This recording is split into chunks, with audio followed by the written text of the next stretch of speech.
भगवान की इस लीला से। लीला पुरुषोत्तम है ना गोविंद, लीलाएं उनका स्वभाव है, लीलाएं उनका स्वरूप है, लीलाएं उनकी प्रत्येक अदा है, प्रत्येक भाव भंगिमा उनकी लीला है। दो मुख्य अवतार जिनकी बात कल कही गई थी, भगवान राम, भगवान कृष्ण।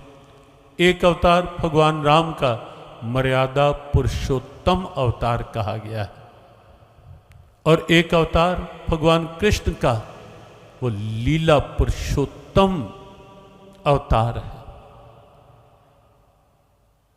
लीला पुरुषोत्तम अवतार है भगवान कृष्ण का। प्रारंभ से लेकर लीलाएं, हर अदा लीला, हर भाव लीला, हर स्वभाव लीला। और यहां कुरुक्षेत्र के युद्ध क्षेत्र में आकर, धर्म क्षेत्र तो है ही, लेकिन इस समय युद्ध भूमि है, यहां भी आकर उस लीला पुरुषोत्तम को एक अलग सी लीला की सूझ आई। लगा कि अब लीला संवरण करने का समय महाभारत युद्ध के बाद बहुत अधिक नहीं रहेगा।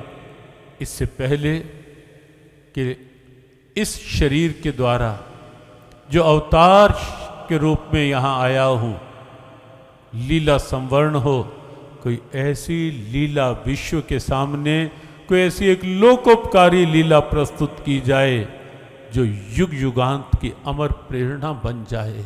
और तब अर्जुन ने कहा मैं सामने देख सकूं कौरवों को। भगवान ने कहा पार्थ सामने देख। जानबूझकर भीष्म द्रोण सामने थे, दृष्टि को उन्हीं पर केंद्रित किया अर्जुन की। अर्जुन ने देखा, बस देखता रह गया अर्जुन। ये 25वां श्लोक है प्रथम अध्याय का। वाच पार्थ पश्येतान संवेतान कुरुनीति। बस यहां एक भूल हो गई अर्जुन से। यहां अर्जुन कुछ भ्रमित सा हो गया, दृष्टि भ्रम हो गया अर्जुन को। देखना क्या था और दृष्टि पहुंच कहां गई।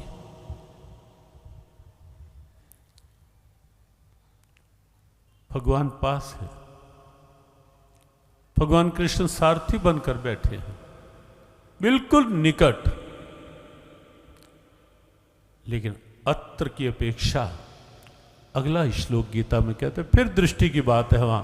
तत्रापश्यत स्थितान पार्थ पितृनत पितामहान आचार्यान मातुलान भ्रातृन पुत्रान पौत्रान सखीन तथा श्वेशुरान सुहृदश्चैव सैन्योरुभ्योरपि।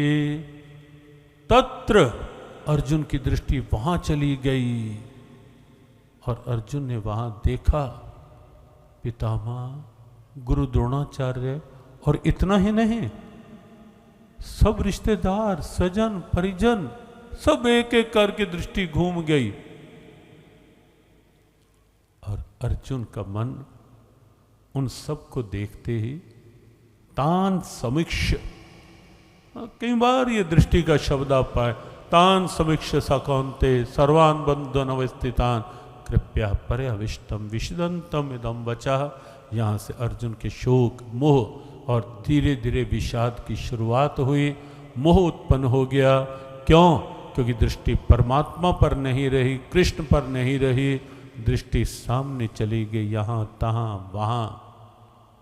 बस यहीं से समस्या ने जन्म ले लिया, मोह के रूप में, आसक्ति के रूप। और वही अर्जुन जो बहुत बलवान था बिल्कुल असहाय सा बनकर रह गया। वही अर्जुन जो दृढ़ निश्चयवान था बिल्कुल लड़खड़ा कर रह गया। वही अर्जुन जो हर समय प्रसन्न चित्त शांत चित्त रहने वाला, वही अर्जुन शोक संविग्न मानसः की स्थिति में आ गया, शोक में डूब गया। वही अर्जुन जिसने अपने प्रेम, अपनी अनन्यता के बल पर भगवान कृष्ण को भी अपने रथ का सारथी बनने के लिए विवश कर दिया था, लगाम थमा दी थी। भगवान नीचे के आसन पर बैठ गए थे और अर्जुन को अपने से ऊपर वाले आसन पर बिठा लिया था।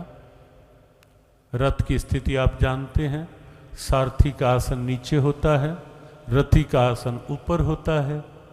वही अर्जुन, गीता जी का अंतिम श्लोक, रथोपस्थ उपाविशत, रथ के पिछले भाग में जा गिरा।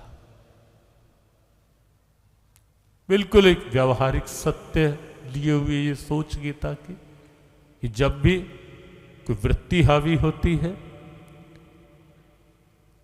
अर्जुन पर मोह की वृत्ति हावी हो गई और इतना हावी हो गई कि अर्जुन के कर्तव्य से अर्जुन को पीछे कर दिया उस वृत्ति ने, और अर्जुन शोक में डूब गया केवल दृष्टि भ्रम के कारण से। दृष्टि में गोविंद रहते, पास बैठे थे,